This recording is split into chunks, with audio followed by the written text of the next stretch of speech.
Hi hello friends, welcome back to my channel. ಇವತ್ತು ಗಿಣ್ಣು ಹಾಲನ್ನು ಬಳಸದೆ ಹೇಗೆ ಒಂದು ಗಿಣ್ಣು ಮಾಡೋದು ಅಂತ ಹೇಳ್ಕೊಡ್ತೀನಿ. ಸೂಪರಾಗಿರುತ್ತೆ, ಸಖತ್ತಾಗಿರುತ್ತೆ. ನೀವು ಇದನ್ನು ಗಿಣ್ಣು ಹಾಲಲ್ಲೇ ಮಾಡಿದ್ದೀರಾ ಅನ್ನೋಷ್ಟು ಟೇಸ್ಟಾಗಿರುತ್ತೆ. ಹೇಗೆ ಮಾಡೋದಂತ ಹೇಳ್ಕೊಡ್ತೀನಿ. ಸ್ಕಿಪ್ ಮಾಡಿದಾಗೆ ನೋಡಿ, ಆಗಲೇ ನನ್ನ ಫುಲ್ ವೀಡಿಯೋ ನೋಡಿದಾಗಲೇ ನಿಮಗೆ ಗೊತ್ತಾಗೋದು ನಾನು ಏನೇನು ಇಂಗ್ರೀಡಿಯೆಂಟ್ಸ್ನ ಯಾವ ರೀತಿ ಯೂಸ್ ಮಾಡಿದ್ದೀನಿ ಅಂತ. ನೋಡಿ ಫ್ರೆಂಡ್ಸ್, ನೀವು ಮಧ್ಯದಲ್ಲಿ ಸ್ಕಿಪ್ ಮಾಡಿ ನೋಡಿದರೆ ಯಾವುದೇ ಒಂದು ರೆಸಿಪಿ ಮಾಡೋದು ನಿಮಗೆ ಪೂರ್ಣವಾಗಿ ಗೊತ್ತಾಗಲ್ಲ. ಹೇಗೆ ಮಾಡೋದು ಈ ಥರ ಸಾಫ್ಟಾಗಿ ಒಂದು ಗಿಣ್ಣ ಅಂತ ಹೇಳ್ಕೊಡ್ತೀನಿ. ತುಂಬ ಚೆನ್ನಾಗಿರುತ್ತೆ. ಬನ್ನಿ ಹೋಗೋಣ, ಹೇಗೆ ಮಾಡೋದಂತ ನೋಡೋಣ. ನೋಡಿ, ಇಲ್ಲಿ ನಾನು ಒಂದು ಅಚ್ಚು ಬೆಲ್ಲ ತೊಗೊಂಡಿದ್ದೀನಿ. ಕಾಮಧೇನು ಗಿಣ್ಣದ ಪೌಡ್ರ್ ತೊಗೊಂಡಿದ್ದೀನಿ. ಅರ್ಧ ಲೀಟ್ರ್ ಹಾಲು ತೊಗೊಂಡಿದ್ದೀನಿ. ಈ ಪೌಡ್ರ್ ಬಂದು ಅರ್ಧ ಲೀಟ್ರ್ ಹಾಲಿಗಾಗೋಷ್ಟು ಮಾಡುವಂಥ ಪೌಡರ್ ಇದು. ಹೇಗೆ ಮಾಡೋದಂತ ಬನ್ನಿ ಹೋಗೋಣ ನೋಡೋಣ. ಈಗೆಲ್ಲ ಗಿಣ್ಣದ ಹಾಲು ಸಿಗಲ್ಲ, ಅದಕ್ಕೋಸ್ಕರ ಗಿಣ್ಣ ತಿನ್ನೋರಿಗೆಲ್ಲ ತುಂಬ ಇಷ್ಟ ಆದವರಿಗೆಲ್ಲ ನೀವು ಈ ಥರ ಪೌಡರಲ್ಲಿ ಮಾಡಿಕೊಟ್ರೆ ಗಿಣ್ಣದ ಹಾಲಲ್ಲಿ ಮಾಡಿದ ಥರನೇ ಇರುತ್ತೆ. ಅರ್ಧ ಲೀಟ್ರ್ ಹಾಲನ್ನ ಬೌಲಿಗೆ ಹಾಕ್ಕೊಂಡಿದ್ದೀನಿ. ನೋಡಿ, ಈಗ ಗಿಣ್ಣದ ಪೌಡರ್ನ ಸೇರಿಸ್ಕೊತಾ ಇದ್ದೀನಿ. ಒಂದು ಪ್ಯಾಕೆಟು 75 ರುಪೀಸ್ದಿದು. ಈಗ ಬೆಲ್ಲವನ್ನು ನಾನು ಪುಡಿ ಮಾಡಿ ಹಾಕ್ಕೊತಾ ಇದ್ದೀನಿ. ಒಂದು ಅಚ್ಚು ಬೆಲ್ಲ ಹಾಕ್ಕೊತಾ ಇದ್ದೀನಿ. ಈಗ ಚೆನ್ನಾಗಿ ಮಿಕ್ಸ್ ಮಾಡ್ಕೊಳ್ಳೋಣ. ಗಂಟಿಲ್ದಲೆ ಚೆನ್ನಾಗಿ ಮಿಕ್ಸ್ ಮಾಡ್ಕೊಬೇಕು. ನೋಡಿ, ಗಂಟಿಲ್ದಲೆ ನಿಧಾನಕ್ಕೆ ಮಿಕ್ಸ್ ಮಾಡಿದ ನಂತರ ಇದನ್ನು ಸೋಸ್ಕೊಬೇಕು. ಯಾಕಂದರೆ ಬೆಲ್ಲದಲ್ಲಿ ಕಲ್ಲು ಏನಾದರೂ ಇದ್ದರೆ ಅದೆಲ್ಲ ನೀಟಾಗಿ ಸೋಸ್ಕೊಂಡ್ಬಿಡಬೇಕು.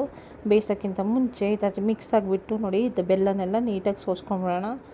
ಈಗ ಸೋಸ್ಕೊತಾ ಇದ್ದೀನಿ. ನೋಡಿ, ಸೋಸಿದ್ದೀನಿ.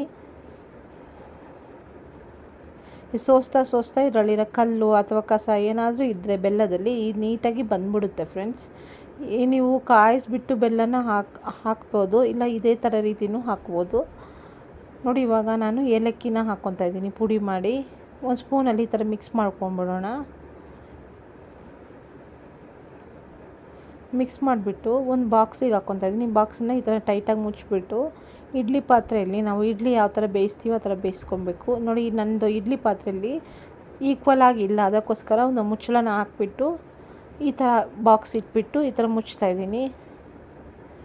ನೋಡಿ, ಇವಾಗ ಇದನ್ನು ಒಂದು 20 ನಿಮಿಷ ಬೆಂದ ನಂತರ ಯಾವ ರೀತಿ ಇದೆ ಅಂತ ನೋಡೋಣ.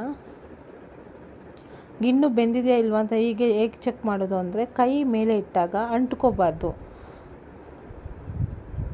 ನೋಡಿ, ಈ ಥರ ಈಗ ಬೆಂದಿದೆ. ಇದನ್ನು ನಿಮಗೆ ಲಬ್ಬರ್ ಥರ ಸಾಫ್ಟಾಗಿ ಬೇಕು ಅಂದರೆ ಇದನ್ನು ನೀವು ಫ್ರಿಜ್ಜಲ್ಲಿ ಇಟ್ಬಿಟ್ಟು ಇಲ್ಲ ತಣ್ಣಗಾಗೋಕ್ಕೆ ನೀವು ಇಟ್ಬಿಟ್ಟು ಕಟ್ ಮಾಡಿ ತಿನ್ಬೋದು.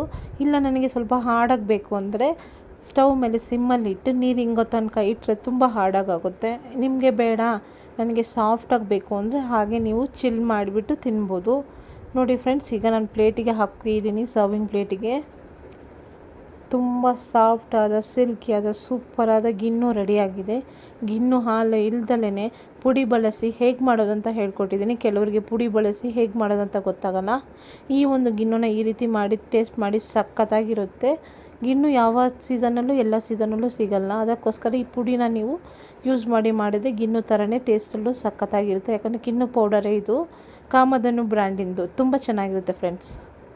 ಈ ರೆಸಿಪಿ ಇಷ್ಟವಾದಲ್ಲಿ ಲೈಕ್ ಮಾಡಿ, ಶೇರ್ ಮಾಡಿ, ಕಮೆಂಟ್ ಮಾಡಿ, ಮರೆಯದೆ ಸಬ್ಸ್ಕ್ರೈಬ್ ಮಾಡಿ. ಧನ್ಯವಾದಗಳು.